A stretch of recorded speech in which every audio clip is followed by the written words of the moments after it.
Здравствуйте, меня зовут Аванес Убенович, мне 23 года. Мне очень нравится с детьми работать. Я рассказываю детям о том, что люди с инвалидностью и люди здоровые, они не разные, их не надо отделять. Они такие же люди, как вы, просто некоторые люди, передвигаются на колясках, на костылях, на тростях. Бывает, да, когда люди проходят мимо и тыкают на человека с инвалидностью пальцем. На самом деле, со мной тоже было такое, что я ходил по улице, гулял, и на мне пальцем показывали там.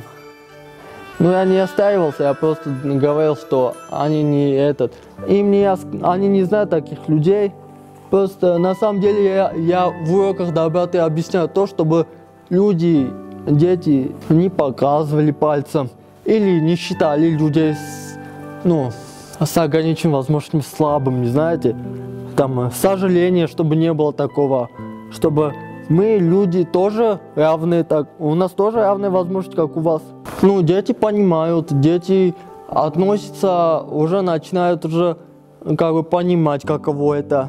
Они меняются на глазах, эти дети. Занимаюсь я еще спортом. Боча, паралимпийский вид спорта. Мне сложность нравится в боче. Я не люблю легкий спорт, знаете. Я меткость тренирую. У меня еще летом будут соревнования. Так хочу удачно сыграть, взять первое место. Бывают моменты, что, конечно, злюсь, почему у меня ничего не получается, ничего, да. Потом говорю, ладно, спорт и для того есть, чтобы, достигать, оставиться и достигать новых побед, и новых высот. Спорт для того и существует, чтобы закалять человеческий дух. Я когда стал таким, да, ДЦП,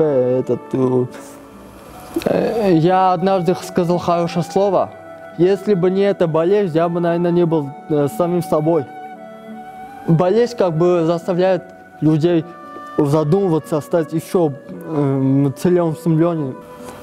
Потому что наша болезнь, наши все болезни помогают нам осознавать чего-то, знаете.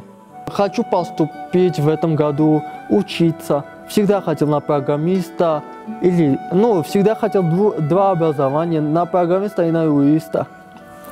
Я хочу и программировать, и помочь людям. Хочу встать на ноги, планирую, Очень у меня мечта такая, встать на ноги, моя детская мечта. Я еще хочу людей призывать быть добрыми к людям, не только с ограниченными возможностями, но и людям, которые нуждаются в помощи. И всегда надо помогать им, независимо от того, они с инвалидностью или без инвалидности. И надо всегда воспринимать людей такими, какими они есть. Ведь мы же все люди.